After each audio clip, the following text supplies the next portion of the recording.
मायां पुरोहितः। हम राष्ट्र आराधक भारतवर्ष को जागृत और जीवंत बनाएं। युग युगीन भारत के कालजयी महानायकों की तेजस्विता की गौरव गाथा।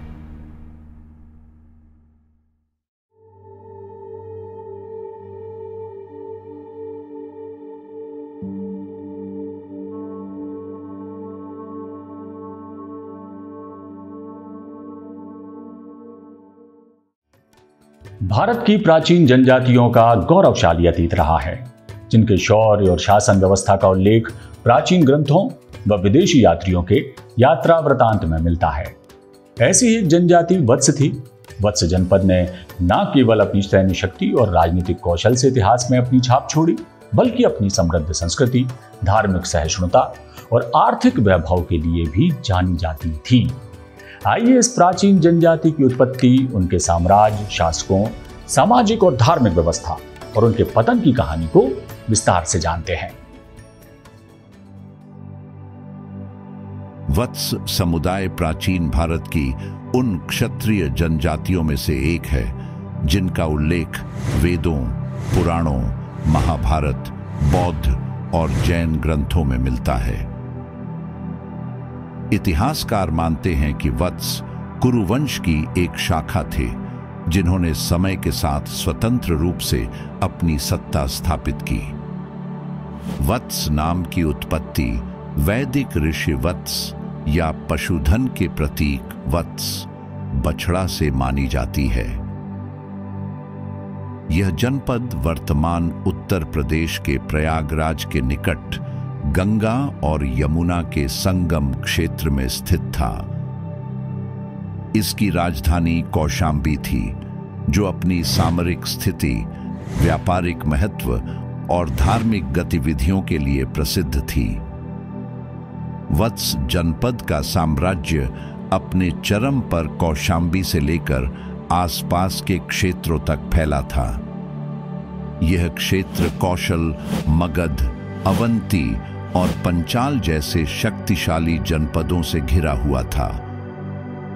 वत्स की सेना रथ युद्ध, घुड़सवारी और धनुर्विद्या में प्रवीण थी और इसने पड़ोसी जनपदों के साथ युद्ध और गठबंधन के माध्यम से अपनी स्थिति को मजबूत किया।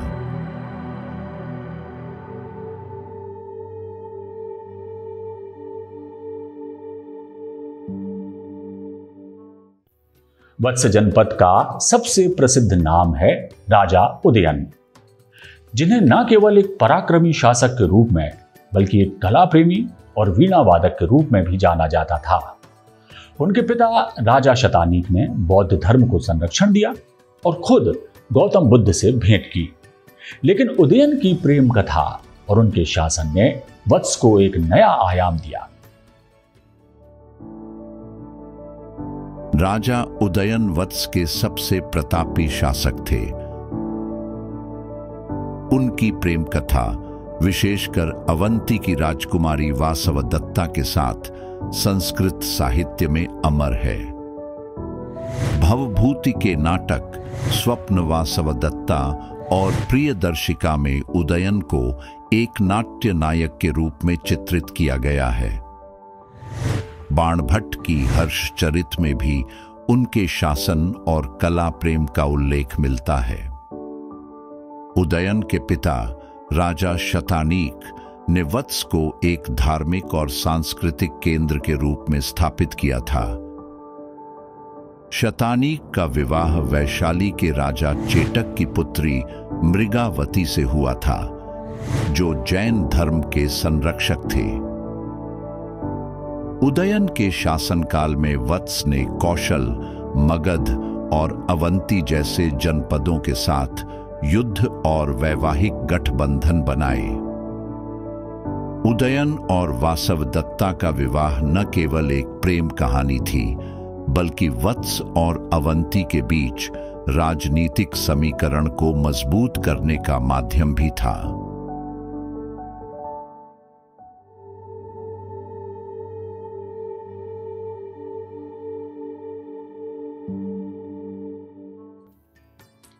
महाभारत युद्ध में भी वत्स की भूमिका थी।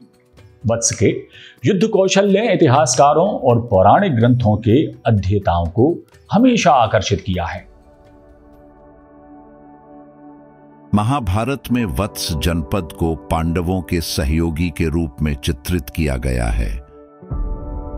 यद्यपि उनकी भूमिका कुरु, पंचाल या मत्स्य जैसे जनपदों जितनी प्रमुख नहीं थी, फिर भी उनकी सेना ने कुरुक्षेत्र युद्ध में पांडवों का समर्थन किया। राजा शतानीक और उनके वंशजों ने अपनी रथ युद्ध और धनुर्विद्या की विशेषज्ञता के साथ पांडवों को सामरिक लाभ प्रदान किया। वत्स की सेना अपनी अनुशासित और रणनीतिक युद्ध शैली के लिए जानी जाती थी, जिसने युद्ध में उनकी उपस्थिति को महत्वपूर्ण बनाया।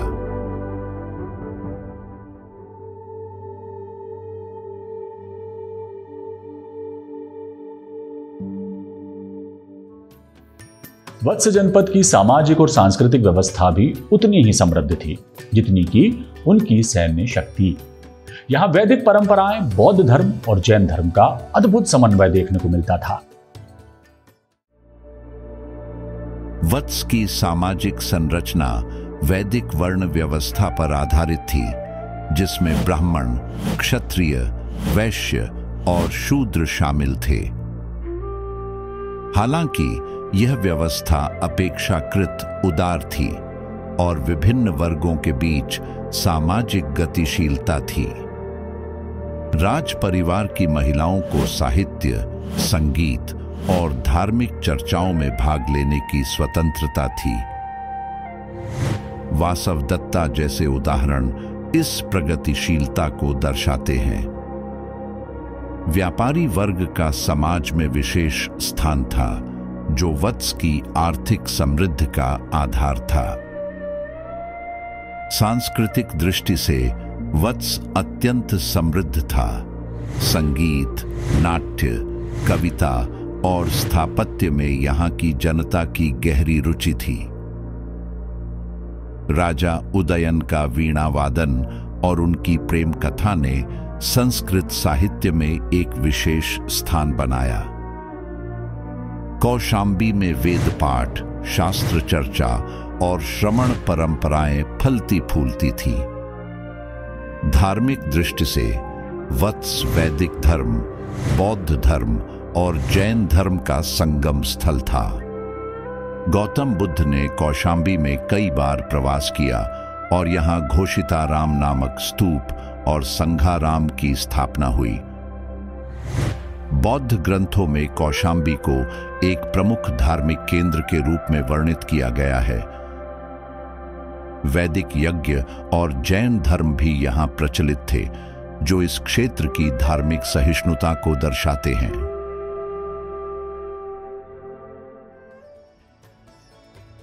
वत्स भारत का वह प्राचीन जन समुदाय था जो केवल युद्ध कौशल में ही नहीं, अपितु कला, संस्कृति और सामाजिक संरचना में भी अग्रणी था।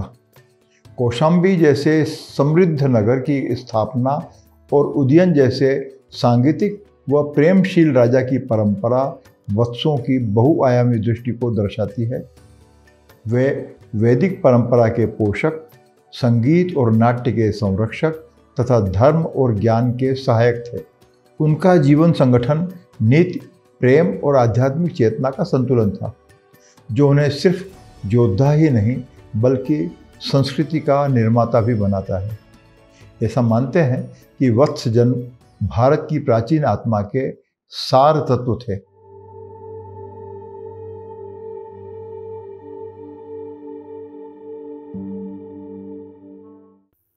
वत्स की अर्थव्यवस्था और शासन व्यवस्था भी उनकी समृद्धि का आधार थी। कौशाम्बी एक प्रमुख व्यापारिक केंद्र था, जहां से उत्तरी भारत के विभिन्न क्षेत्रों में वस्तुएं निर्यात की जाती थी। वत्स की अर्थव्यवस्था कृषि, व्यापार और कुटीर उद्योगों पर आधारित थी। कौशाम्बी गंगा और यमुना के समीप होने के कारण जल परिवहन और व्यापार का केंद्र था। यहां से वस्त्र, धातु, मणियां और हस्तशिल्प वस्तुएं निर्यात की जाती थीं। पुरातात्विक उत्खननों से प्राप्त मिट्टी की वस्तुएं और मुद्राएं इसकी आर्थिक समृद्धि को दर्शाती हैं।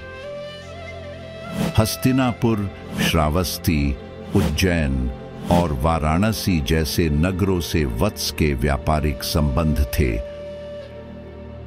शासन प्रणाली राजतांत्रिक थी, जिसमें राजा सर्वोच्च शक्ति था।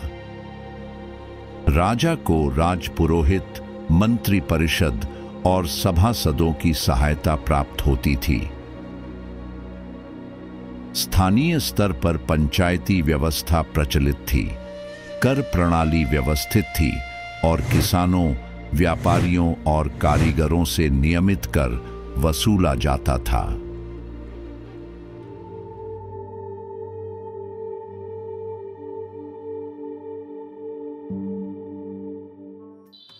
वत्स जनपद की सैन्य शक्ति उनकी पहचान थी। उनकी सेना ने न केवल अपने क्षेत्र की रक्षा की, बल्कि पड़ोसी जनपदों के साथ युद्धों में वीरता भी दिखाई। लेकिन क्या कारण रहे कि यह शक्तिशाली जनपद अपने स्वतंत्र अस्तित्व को बनाए ना रख सका? आइए उनकी सैन्य व्यवस्था और पतन के कारणों पर नजर डालते हैं। वत्स की सैन्य व्यवस्था अत्यंत अनुशासित थी। उनकी सेना रथ युद्ध, घुड़सवारी और धनुर्विद्या में प्रवीण थी। उदयन के शासनकाल में वत्स की सेना ने कई युद्धों में विजय प्राप्त की। बौद्ध और जैन ग्रंथों में उनकी सैन्य शक्ति का उल्लेख मिलता है। हालांकि वत्स की स्वतंत्र सत्ता का अंत मगध के सम्राट शिशुनाग के आक्रमण के साथ हुआ। आंतरिक राजनीतिक अस्थिरता, उत्तराधिकार के विवाद और मगध की बढ़ती सैन्य शक्ति इसके पतन के प्रमुख कारण थे। इसके बावजूद वत्स की सांस्कृतिक और धार्मिक विरासत मगध साम्राज्य में लंबे समय तक जीवित रही।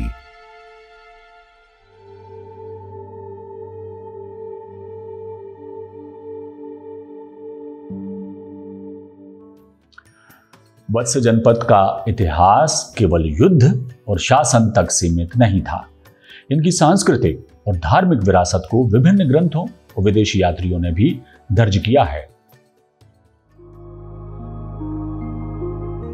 वत्स का उल्लेख बौद्ध ग्रंथों जैसे अंगुत्तर निकाय, जातक कथाएं और मज्जिम निकाय में मिलता है, जहां कौशाम्बी को एक धार्मिक और सांस्कृतिक केंद्र के रूप में वर्णित किया गया है। पुराणों जैसे विष्णु पुराण, भागवत पुराण और मत्स्य पुराण में वत्स वंश की वंशावलियां मिलती हैं। पाणिनि की अष्टाध्यायी में भी इस जनपद का उल्लेख है।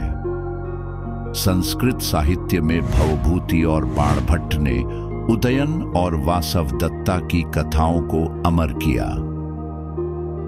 विदेशी यात्रियों जैसे मेघस्थनीज और ह्वेनसांग ने कौशाम्बी को एक समृद्ध और सांस्कृतिक रूप से जीवंत नगर के रूप में वर्णित किया।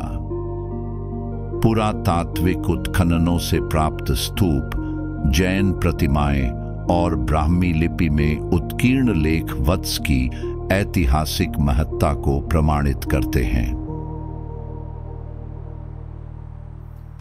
वत्स समुदाय प्राचीन भारत का एक ऐसा अध्याय है जो अपनी सैन्य शक्ति, सांस्कृतिक समृद्धि और धार्मिक सहिष्णुता के लिए हमेशा याद किया जाएगा।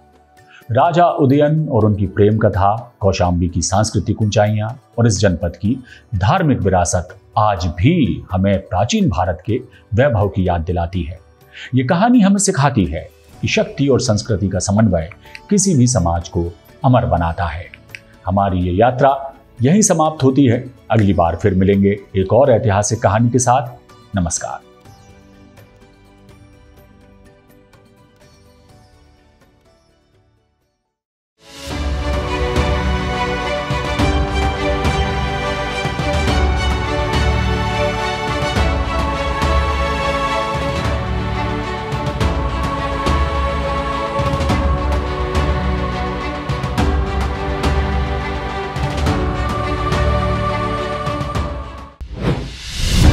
वे शूरवीर हैं, वे कर्मवीर हैं, वे निपुण योद्धा हैं, वे भारत का कुल हैं, वे भारतवंशी हैं जिन्हें लोक समाज ने भुला दिया है। ऐसे ही विस्मृत युग युगीन भारतवंशियों की खोज और पुनरान्वेषण से वैश्विक समुदाय का सुपरिचय करेंगे। वीर भारत न्यास के YouTube चैनल वीर भारत में।